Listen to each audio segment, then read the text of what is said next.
Testing 1 2, testing 1 2, testing 1 2.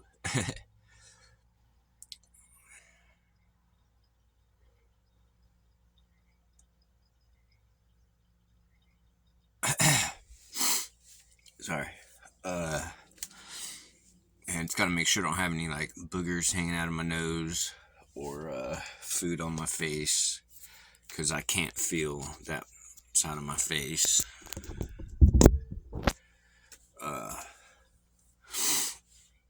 Yeah, I like constantly make sure I don't have like anything hanging out of my nose, and because I can't feel anything from my lower eyelid here to the tips of my upper teeth.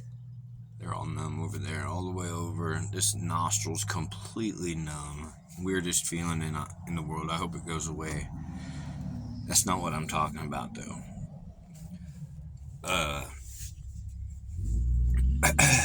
I used to use needles. My preferred method of using meth, heroin, and pain pills was to shoot them up, and I'll talk about the last time I shot up. Actually, the last few times, or last couple times, I had been without any drugs for a good 2 weeks. Just completely out of money, just laying there rolled in a ball, and someone brought over. This was before fentanyl was available on the streets. The only way you get fentanyl was really like they had those long acting patches you could put on your skin, and anyways, you could like soak them and get the stuff out of those. And I didn't do none of that usually, but this one day, the only thing that was available was it was like just tiny amount of, it looked like someone cleaned out maybe three there from under their fingernails, and that was fentanyl. And they gave it to me, and they said, now don't shoot this up. They said, you just smoke this, it'll kill you. And they knew I was going to go and shoot it up. But so I took their warning seriously, and I took a grain of sand that's just the size of a grain of sand of this gunk that I didn't even know what was, to be perfectly honest. I mean, that's where I was at. I was shooting up that. It was the size of a grain of sand, and I watered it down with an entire syringe worth of water, and dissolved it in that, and that way it would just be a really weak, watered down thing. And I injected it, and I immediately started tingling like everywhere, like real sharp, painful tingling. And I ran out into the living room, and where I told them, I did a shot, and I think something's wrong. And they said, well, you better get to the hospital. And they laughed, and I ran outside, and my friend was sitting outside in his car, and I jumped into the passenger seat, and I said, I just did a shot, and I think something's wrong. And he just got out of he did 2 terms of the Marines. He did 8 years. And you want to get to the hospital in a hurry, you just ask a friend fresh out of the Marines, for a ride. He got me to the hospital. He didn't stop at any stop signs or stoplights, and he did all that without turning his lights on or honking. And no, but he jumped right into action, just started driving, and I wanted to narrate exactly what I was experiencing, because I figured I was, about to die, so like, I wanted to narrate it, like a good like a good scientist would, or something, like, I mean, how many times do you get to experience life on the brink of death, right? So I narrated exactly to him what I was experiencing, and and I live in a small town, and so, like, as we was going through town, like right on the edge of the town, like all the way to the center where the hospital is, I was telling him, like, and I was like, and I'm like having a panic attack at the same time. So I mean, it was pretty intense, right? And I'm like, everything's getting bright, everything's getting really bright, brighter, and like every passing second, like light that was just coming through the windows, not even directly from the sun, just bouncing off of something else on, the ambient light got so bright, and that I, like, if I looked at something that was like reflecting gleaming sunlight, then it would blind me. And so I had to stop, like, looking where the windows could blind me. And I remember I looked at the dashboard of the car, and that was when I realized that I was about to lose consciousness. I didn't realize it until that point. And I realized I need to stop narrating what's going on and choose my last words. And, like, as that thought went through my mind, like, I swear I almost remember the all the options, last words. Choose your quick last words. You got to do it quick. And I fell on I love everybody, because I felt like that finished all my.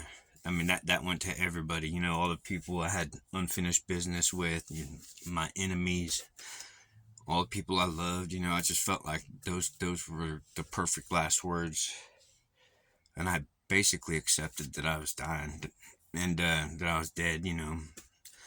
And next thing I know, I hear my name, Ricky, and I jolt, conscious, and it's the paramedic, like I'm in the emergency room, and there's seemed like 20 people looking down at me, and I suddenly just decide to, like, breathe. I didn't even realize I hadn't breathed, like that was my first willing breath, and from that point on, like, I actually had to, make myself breathe. And I guess they had been breathing for me. They probably put a bag on my face or whatever they do. Not they kept me alive, I guess, until I could willingly breathe for myself. And and as soon as I was doing that and I was breathing, I could all I could feel was this terrible thirst, and my mouth was so dry, my lips were so dry, my mouth was dry, my throat was dry, and my lungs were dry. I mean, everything was dry inside me, and I mean, it's just a terrible feeling, and I was like writhing around, trying to tell them that I'm dry. I'm so dry inside, but I couldn't even speak because my vocal cords wouldn't vibrate. Because I was that dry inside. And so, I mean, like, when you try to talk and your vocal cords don't vibrate, you just kind of hiss and, even though you're trying to form words, that's all you do is, and you can't even relate to anybody. Like, all you wanted was a little ice chip in your mouth, And I was trying to plead to everybody, how dry I was, and nobody would listen to me. They just, I was just writhing around. There wasn't, they were doing what they were supposed to do.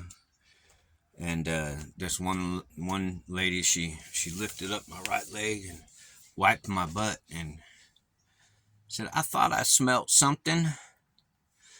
And then she dropped my right leg and said, "Well, Narcan saves another life." And I'm just trying to plead to them for water. I needed water, but they didn't know what I was trying to say or do. And I started pleading to God. I said, I started just begging God, give me some water, just give me some water, and I'll never shoot up again. I promise God I'll never shoot up again. And I'm not sure how long it took before, well, the emergency contact on my my papers, they called out to my grandparents, and uh, one of my dad's cousins, his name is David. He showed up at the hospital, uh, because he was the only one that was there whenever they called, and I still couldn't speak, and but I was gesturing to him, and finally he snuck me a glass of water. They wouldn't, because you can't let somebody put stuff in their mouth, after, they could choke on it, in my condition. So he had to sneak it to me, and so I promised God that I wouldn't shoot up again if I got some water.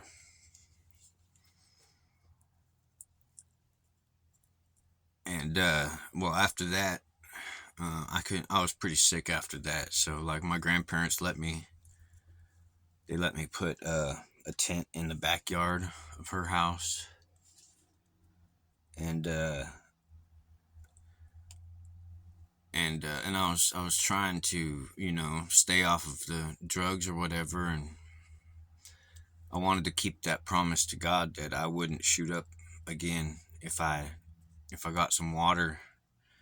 But I began to struggle, with that, and I remember that the last day that I shot up, I was preparing the shot because I was so desperate for it. I was just shaking. I was like trembling because I wanted it so bad, but I was crying at the same time because I was breaking. I was crying because I was breaking that promise to God, and that I wouldn't shoot up anymore. And I was just trembling, and I was spilling that shot everywhere, and I didn't even care all this, because I was just probably gonna just do it one more time anyways, and as long as I got just a little bit of it, I'd be happy, and I was just begging God to forgive me. I begged God to forgive me uh, for breaking that promise, and I did that shot, and I laid there just feeling miserable, you know.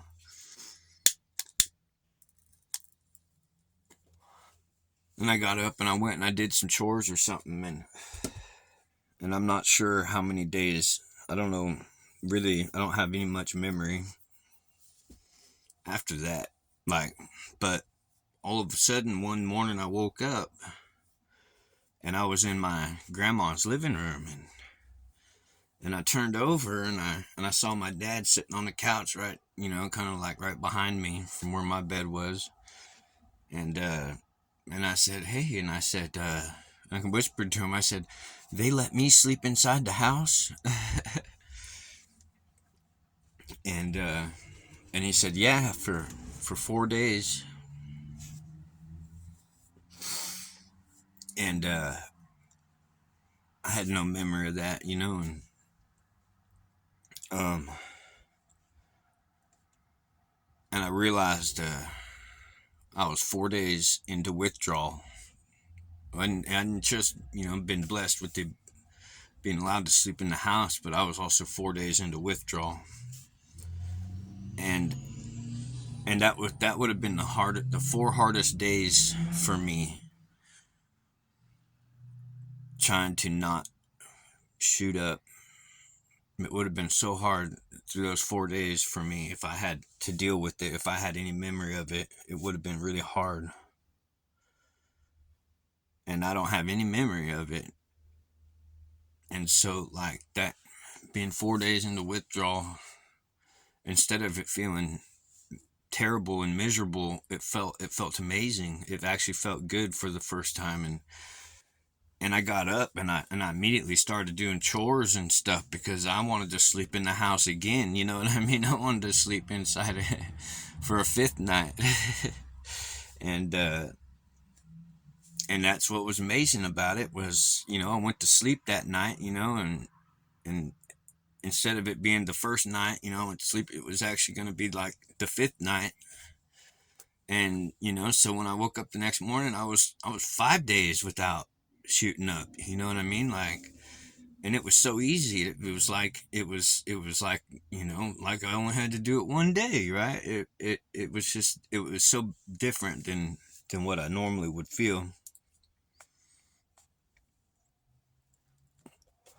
And it was like the time was going up exponentially. I went to sleep, that night, and then the next night, and it was a week. Like I had a week under my belt, like, and so, like, I wasn't gonna let any of those days slip away. I wasn't ever gonna ruin it by going and shooting up again.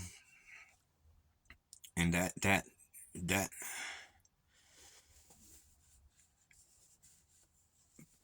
you could call it whatever you want to call it, but that was a miracle for me,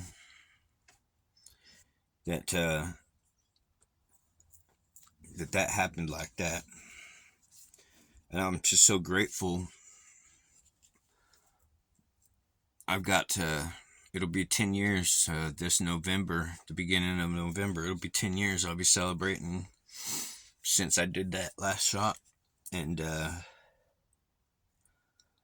And my grandparents didn't make me sleep outside anymore after that either. It was like I woke up in a dream or something.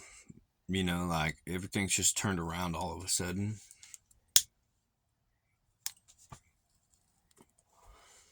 It was pretty awesome. And I'm telling you something, I'll tell you what, like, my life's been different ever since then.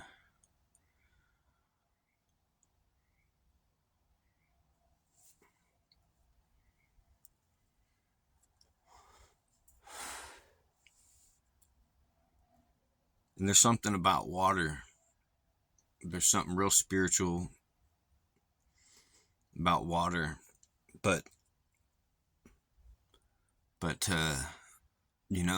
I couldn't keep my promise. I couldn't keep my promise to God. I was too weak and I failed.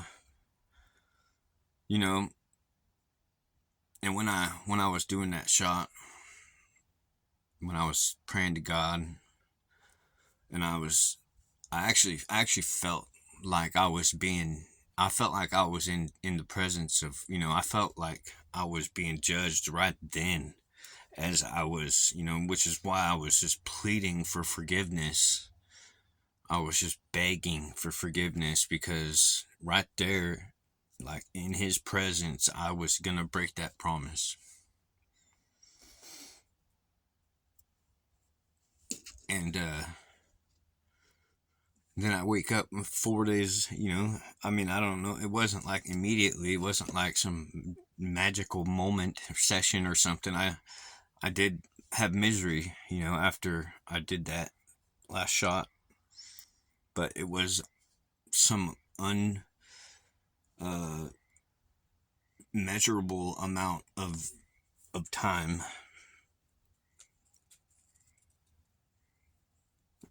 because I have no memory of it. So, I mean, God still hooked me up, like he still made it easy for me, even though I broke the promise. And you know what that tells me? That tells me that possibly anybody could have the same experience. I believed that. I did believe that for a long time after that, and I mean, it inspired me, and I wanted to tell all my other drug addict friends about it so they could somehow do the same thing.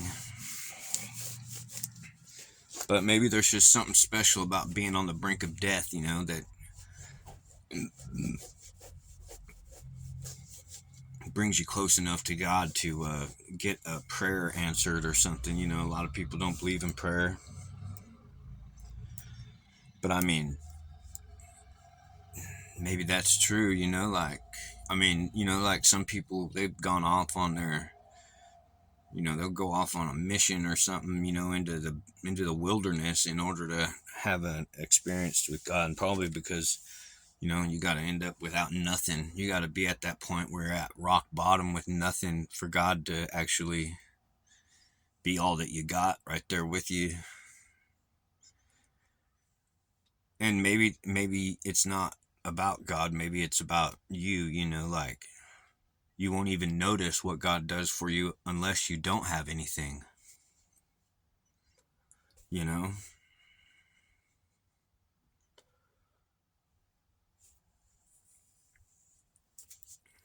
I'm not a preacher. I'm a God honest sinner. I do have I do like to claim that I have it's an informal doctorate in being a drug addict, because once I hit 10 years here, I mean, once I get 10 years off the needle, I think I think that's gonna give me, I think that means I'll be able to graduate from having a master's to a doctorate. So maybe it's 12 years. I'm not sure. But, you know, I walked through those valleys of darkness, and then I'm out of them now, you know, like I did it without rehab. I didn't go to rehab and stuff. My grandma's house was rehab enough, you know, like she didn't like rock and roll or nothing like that going on, and she wanted the dishes washed like constantly, and she put me through her boot camp of you know, like that's what I dedicated myself to, actually, was doing everything my grandma and grandpa would needed help with, you know. They were both getting pretty old, so I started doing all that old people stuff, and that just that changed my life, you know. It changed the course of my life. um I actually learned how to be a housewife. Literally, I made my grandma proud, all right. And then I also learned how to do a bunch of that old oaky stuff out in the backyard my grandpa normally had to do. I had to learn how to, you know, be a man a little bit too. And yeah,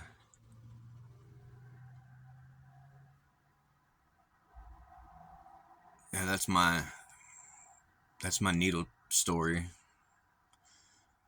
My I got more to add. And maybe that's what I'll have here, like a true life drama documentary.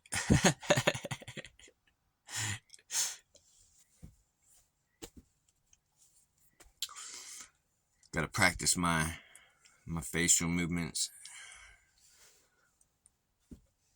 I think the doctors gave me a little bit of a lip tuck, because because before I had my surgery, because I don't have any feeling over here, my skin's dry and crusty. It's like, because it's not normal skin anymore, it feels weird. um but I had quite a bit of drooping on this side before my surgery, and man, they did an incision that goes way back.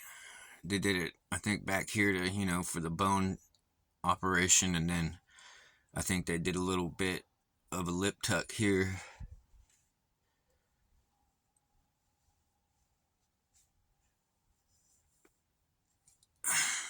You know, because I kind of feel like I'm making that sexy lip face, you know, like, you know, the girls would, like, you know, they got that